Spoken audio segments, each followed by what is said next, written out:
We're caught in a trap.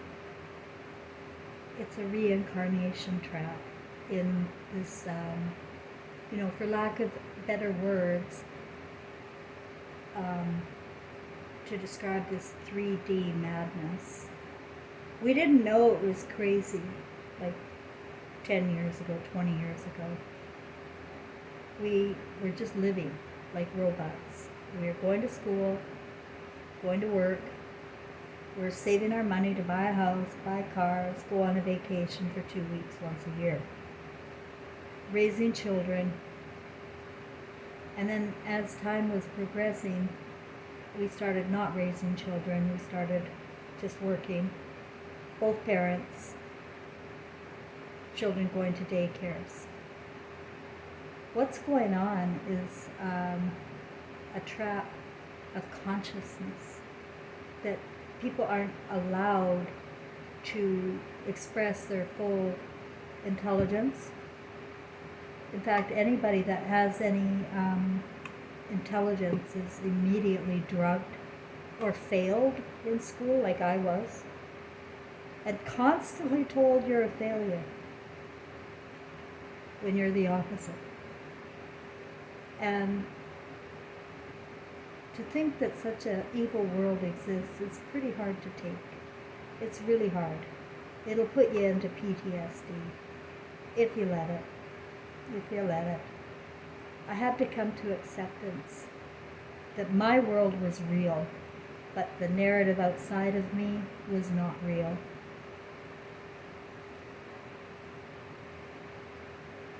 I was a clinical hypnotherapist in my last career, and tapping in to your emotional senses is the only way to recover. Now, you don't have to do it through hypnosis, but I learned in hypnosis that that is the secret to your power, is in your emotions. It really is. David Icke, I was just watching, he didn't mention that in his talk about emotions. He keeps talking about, you've got to get a higher vibration. A higher vibration means nothing to people. I mean, how are you going to just sit there and get a higher vibration? How? You're going to fake it? You're going to fake your mood? You can't. You cannot fake your emotions. Well, you can pretend you don't have them, and you can tuck them away and be a psychopath and a robot or just a sponge, whatever. But what I found in people that were willing to look at their feelings, especially their feelings in childhood, because that's where they're taken away. That's where you gotta look. And then when you look in hypnosis, I have you in a very deep, relaxed state, and then I guide your imagination to your childhood. But I also use different scenarios for you to see while you're relaxed, and to give you new ideas for how to look at things. And the realizations often are instant forgiveness of things, instant understanding of things, and whatever is weighting down the person and making them feel depressed or anxious, it goes away. It's that fast. It goes away. As soon as you're able to look at your feelings objectively and look at the situation around those feelings.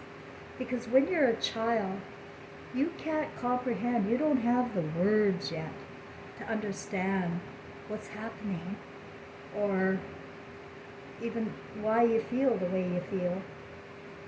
You don't have the ability to tell the difference between fantasy and reality.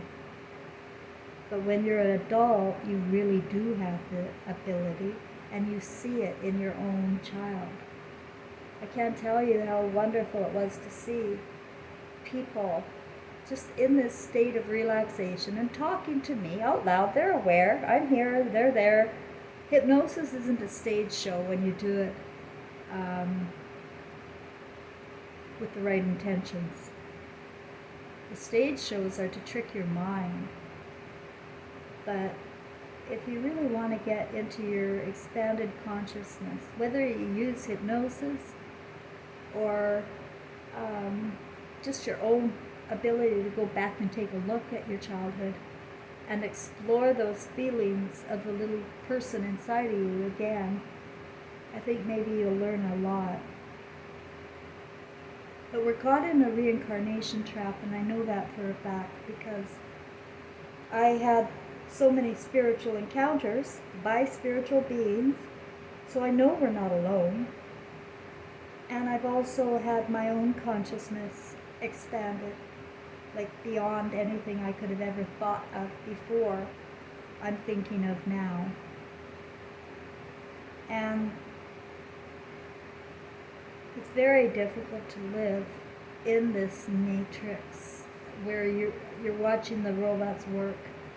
You're watching everybody send their kids to school, and you're listening to people sound all so smart and righteous about how they're conducting their lives. But it's all in fear. It's all in shame. It's all to be obedient. And it's very little about just really relaxing and enjoying life. Like, what's the hurry? What are we waiting for? They're not what we're waiting for. What are we working for exactly? Like, I'm hearing all sorts of crap about making fake people, clone people, transhumanism, and garbage. Garbage intelligence that really doesn't allow us to do anything with our real brain. Like, all they're working with in this transhumanism and cloning, all they're doing is trying to replace God, but it's such a messed up version, and it doesn't have a right brain. Without a right brain, it's not intelligent. It's nothing. It'll follow instructions, and you'll feel smart that you've got a slave there to follow instructions. But that's all. What big deal? Big deal. We could be inventing and creating every day, all day long, if we knew that's what we're here for. We're supposed to use our own talents, our own resources within to create life. But when we're born into the biblical texts, these ancient scriptures, that's the trap. The Garden of Eden is the trap of thought, of consciousness. And you start with that seed, and you grow it, watering it, growing it, and making it. 2,600 years later, we still have the same guy saving the Jews from their victimhood. That God, Moses, the God of Moses, is just, it doesn't work for my consciousness today because we all come from conscience. We don't need God outside of us. And if you really want to know the truth, most people are decent, good people. Like, they're not evil. They're trained to do things according to the program. They watch a lot of TV, and they're doing things as everybody else is doing, so they don't feel, and so therefore they are not evil. But they are. I was evil in sending my child away to daycares, preschools, school, and then pushing him all along to try harder. He was gifted in grade 1. Why am I telling him in grade 11 accounting to try harder? He could do it with his eyes closed. He didn't want to. And that's the whole point in this trap. We're not doing what we want to in our reincarnated roles. I remember the dream I had where I picked my mother. I chose to be one of her children. one of her 4 children. And in my impressions and realizations of that moment, there's a few different observations I had. One, it was a male voice that I heard say, "Who will bear the brunt of her anger?" And I thought, is that God? Who's that voice? When I'm looking back at the dream, it's not God. So who is it, I wonder? Today, I wonder. And it's okay to not have all the answers. You need to allow the answers to come by asking them, by putting out loud there, who was the man who said, "Who will bear the brunt of her anger?" And then my body, my spirit, not my body, my spirit went into the body of one of her children. That's the dream. And that was after I had seen my mother's life. And I don't know if I knew her before. I really don't. But I know in this life, we were at odds. Emotionally, she was very disturbed. She became a psychopath very early. And I did bear the brunt of her anger. And I wrote the book, Evil Eyes, A Daughter's Memoir. But now, in the spiritual world I live, and she's dead, but she came back to me again. It's like Trevor. And wonder, why do they come to me? It's because my consciousness is not closed. Like it was at first. I closed to my mother. I did not want to hear what I was feeling. I was feeling things inside and hearing, I don't know, I can't explain it. But I knew my mother was around, and I knew I didn't want to deal with it, so I ignored it for about 10 years, until 2020, and I heard my mother crying. I heard her spirit crying. And then I was getting this song came to me. Sometimes in the spiritual world, they'll send you a song, and you'll know, hey, that song means something to me. And then you pay attention, and you could be wrong at times, but you still allow for anything's possible, because anything is possible in my world now. Anything's possible. So I can't say it's not possible, except if it's going against universal law, you know. I'm not sure what happened to us, other than what I have in my imagination and consciousness has to do with the God of Moses. Because that's the one that's everybody, all of the religions, they'll refer to the 10 Commandments. There's not 10 Commandments. If there's going to be 10 Commandments, it's going to be 10 Commandments of love. Because it's just not natural or normal for a God to have commandments. It is for a boss, but it's not for a God.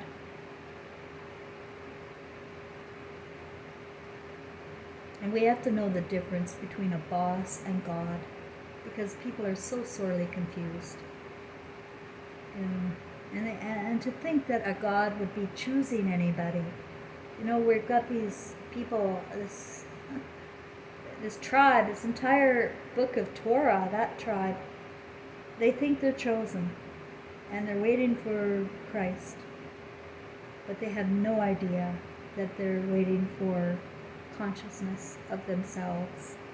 They are the Christ they seek. Everybody is. Way beyond what you think you are.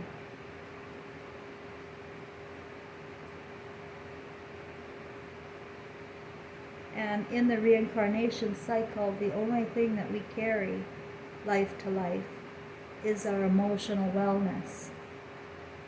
David Icke was saying, or Itchy, whatever his name is, he was sort of saying that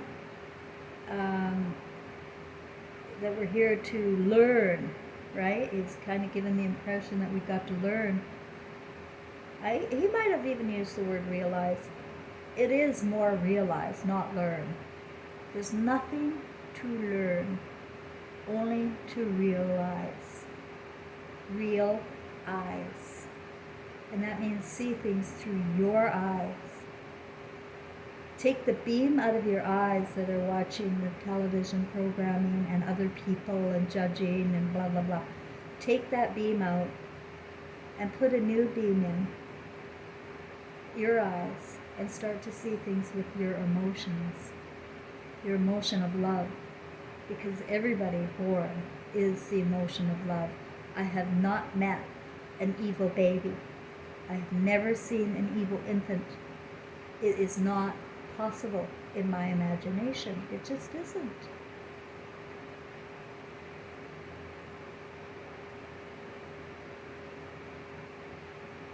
The only thing that's evil is the baby is watching evil and mimics evil.